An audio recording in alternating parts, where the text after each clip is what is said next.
Welcome back. We're here for another video that is not real breakfast hours, which is kind of crazy. You've probably read the title. In my dreams, people who are interested in medical school, maybe, or becoming a doctor will look up like things about medical school and maybe they'll come across this video. So if you don't know me, my name is Mickey. I am now a second year medical student. I just finished up my first year and I make a ton of different videos, but right now this one is about medical school, and maybe in the future I will make more videos about what it's like to be in medical school, but that is to be seen. But thank you for tuning in. If you've read the title, you know this is kind of just things that I learned in my first year of medical school. I have a lot of friends and family who ask me, you know, what's it like? How long is the process? All sorts of different questions. This is not a video about like how long becoming a doctor takes. This is more just my personal experiences going through my first year of medical school. So I just have a list of, let's see, like 6 things, but the first thing that I want to talk about that I learned in my first year of medical school is that you really can't be a perfectionist in medical school. And that's something that is probably concerning to people that are not in healthcare or going into it, that of course you want your doctor to be perfect and know everything. But the truth of the matter is there's so much different stuff out there and there's so much to know that it'd be really hard for any one person to know absolutely everything. And especially when you're still in medical school and you're taking all these tests, like you are still learning every day. So you're not going to be perfect at stuff. And some things you're going to really struggle with because some of the concepts that we learn are really, really hard. So I think it's really important to know that you can't really be a perfectionist. Of course, you can want the best for yourself and you want to be able to push yourself to do as well as you possibly can.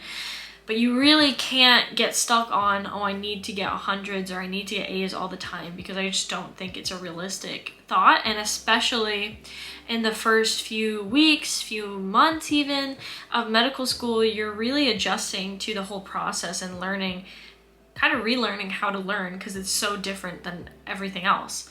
So you're gonna mess up sometimes and you're not gonna do as well as you could because you just didn't know. That happened to me like early on. I mean, I never really failed anything, which was good, but I know I have friends that did and had to retake stuff, and that's okay. And especially early on though, some of my grades were like definitely lower at the beginning than they were towards the end, because it just takes you time to understand, like, how do I study? What kind of questions do they like to ask? Different professors teach differently, so you have to get used to that, learning what they like to ask or how they like to present information, and even just learning what works best for you in terms of learning and studying is really important, which is kind of my second point, is that it takes time to get used to things. And I think the way my medical school is set up or broken down, at least for the first year, we had these blocks. We had 5 blocks throughout the year. It's like a mini semester in the semester for like 8 or 10 weeks or maybe more. And the like clinical skills and anatomy were separate from medical knowledge. So sometimes they like kind of matched up well and sometimes they didn't. My first 2 blocks, this is where the blocks didn't come in. I feel like my first 2 blocks, I was still kind of getting used to things and how I wanted to study and what worked best for me. And I think lots of people change how they study or their like their plan of action kind of thing for getting through the different blocks or the different semesters. And you just need to be aware that that's going to be a thing. So if you don't do so hot the first couple of tests, like, you have to really give yourself grace, because it's just part of the process kind of, and you're still learning. And not only are you learning a ton of information, which medical school favorite terminology, I guess, is it's like drinking out of a fire hose, right? You'll hear that a million times. Kind of true though. There's so much that you learn. It's like actually insane. But you're learning all that, but you're also learning how to learn that stuff. You know what I mean? When you're studying in high school or you're studying in college, yes, there's a lot of information and it might be hard information, but some of the stuff that you would take like a whole semester in an undergraduate class to learn, you learn in like 2 classes in medical school, and you're learning beyond the scope of what was taught in the undergraduate class. Not always, but a lot of times. And it's really, or at least like in a block, right? Like in a few weeks versus like the whole semester. Not only do you have to learn that material, but you need to know, how do I get this stuff into my brain in an efficient way? What is the best way that's gonna work for me to be able to tackle all this information and know it at the end of the day, or at least know it enough to pass the test? Because, you know, kind of sucky, but that's kind of where it is. And to be fair, a lot of the information that you need to learn for your first 2 years of medical school is really just the basics. And when you're a practicing doctor, you're probably not going to remember all the specifics of it unless it really pertains to the specialty you go into.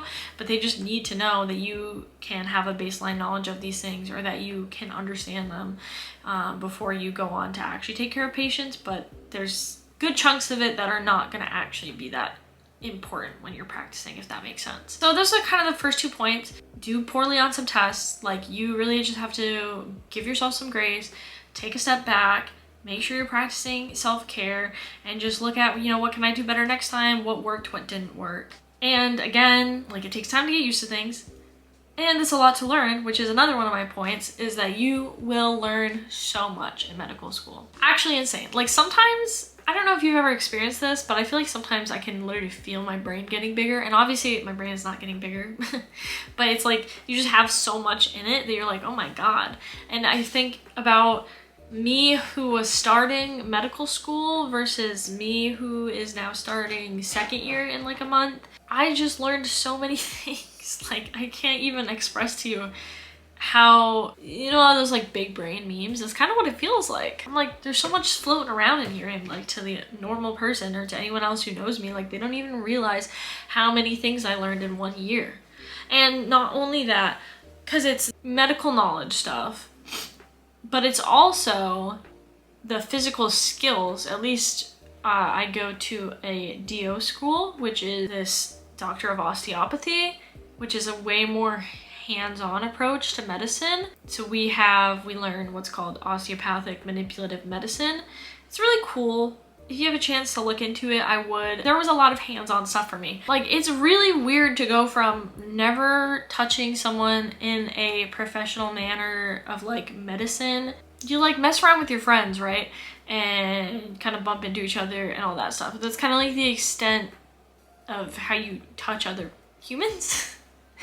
So when you're doing it in a medical context, it feels very awkward the first probably like a million times. Like, it honestly still feels awkward to me sometimes, but significantly less awkward than it did at the beginning. And also just like, we call it like palpatory skills. So like, if you told me, you know, feel for so-and-so bone, at the beginning of the year, I was like, I don't even know what that bone is.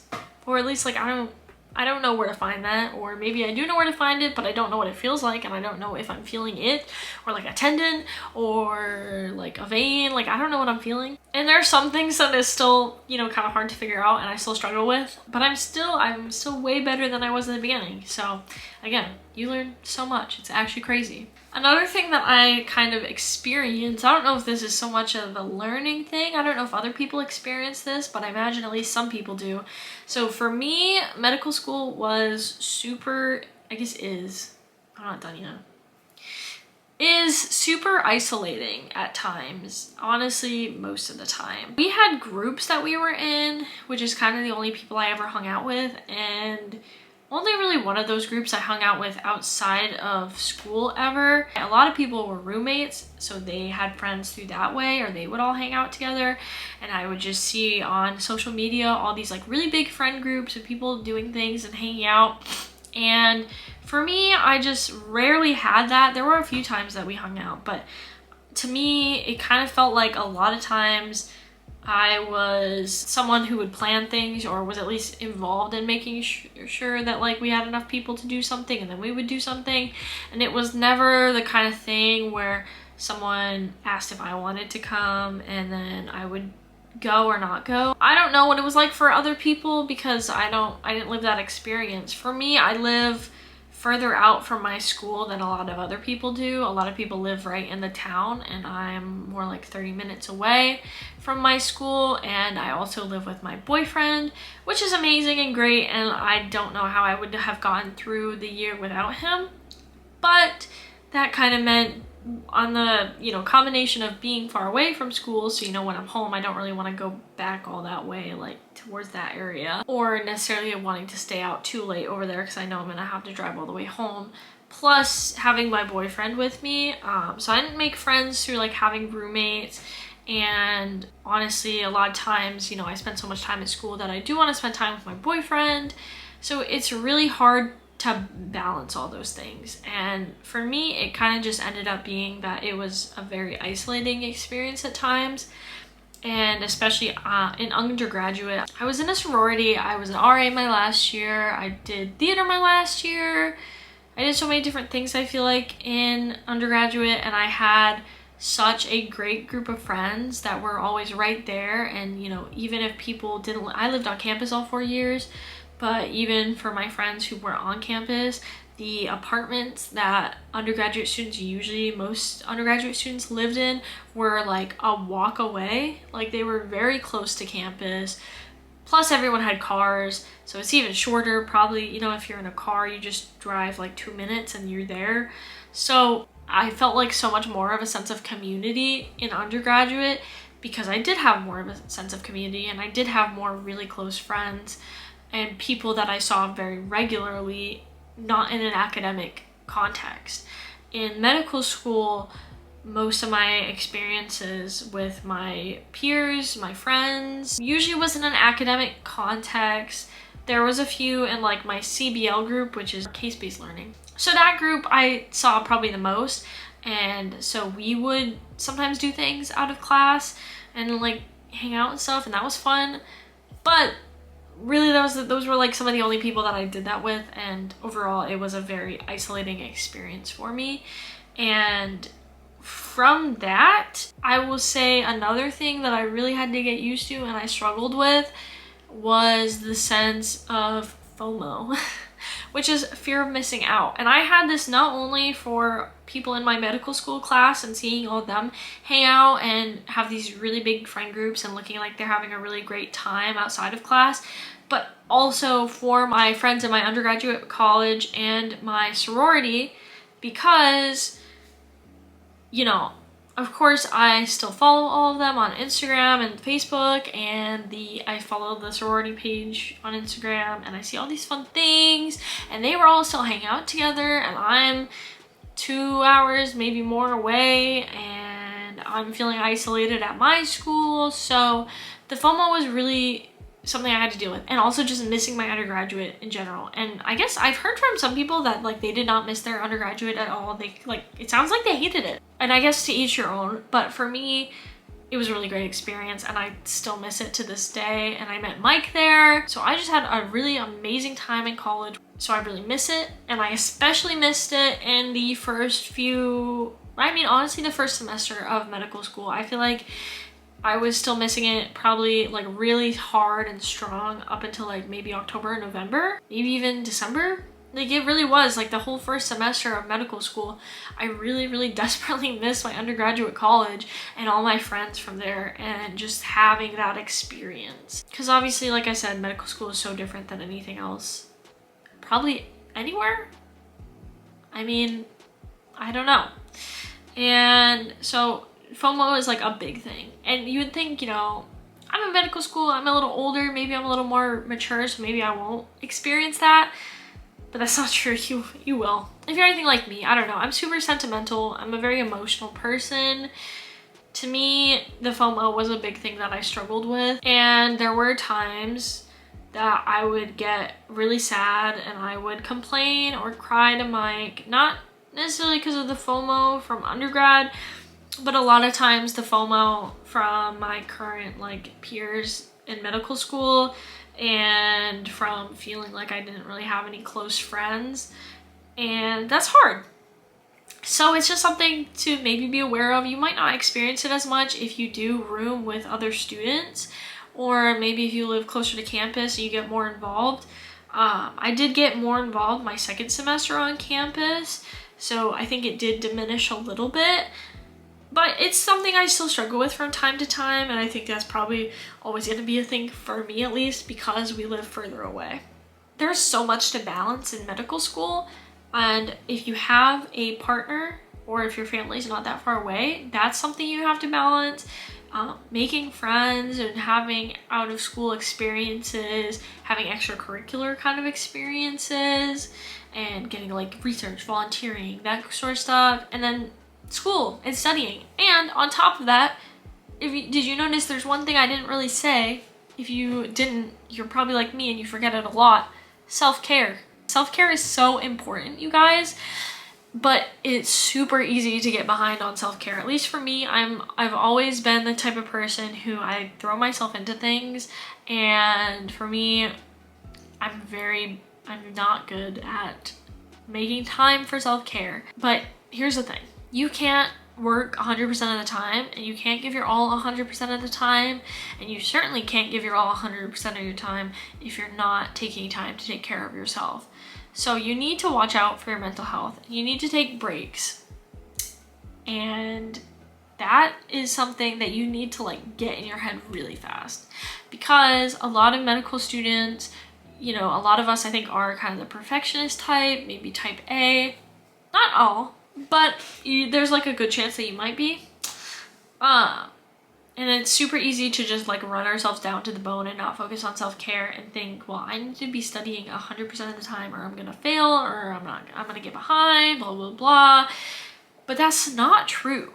And in fact, you might even do better if you make sure you take time for self-care. I'm very fortunate that Mike is like the king of, I guess, work-life balance. So he kind of forces me to not only make time for myself, but, you know, especially make time for him, because we need to spend time together, and that's like my favorite thing to do, is spend time with him. But that is kind of one of the things that is super easy to forget. Self-care, I think, basically can just be doing something that you really like, that gives and like just trying to shut your brain off from the school and the professional and all that stuff is really important. And this kind of brings me to, I guess my last point is just that it's really important to have support. So whatever your support system is, maybe it is your family, maybe you call them every night, or maybe it's a roommate, or maybe it's a best friend that you talk to a lot, or in my case, I mean, my parents are also kind of my support thing, but my primary support person is Mike, and that is probably true for a lot of people. I think a lot of people that are in medical school are in relationships. He's one of the big reasons I'm not constantly studying. Like, if he wasn't with me, I probably would just either like be sleeping or studying. So he's been really important to me, and I think it's just really important to have someone that not only like you can hang out with and rely on and maybe get support from, and like maybe they help you out with chores if that's possible, or like make you some food, or for me, I usually make dinner, but he cleans up the dishes because I really hate doing dishes. So it's like nice to have that partnership. But also just to vent to and like have as an emotional support. That's probably the most important thing, at least for me, because I am an emotional person and I do get very stressed out and I do struggle with anxiety. Having someone to talk to and just to vent to, and you know, sometimes maybe I want advice, but other times I just want someone to listen. That's really important. So finding your support person, having someone there for you, super important. And at the end of the day, you know, it's a lot. There's so much. Med school is so much. It is a lot, but you will get through it. And I mean, I guess I can let you know how second year goes. We'll see how that is. Thank you for watching. I hope this video was, you know, maybe helpful. Thank you so much for watching. Bye.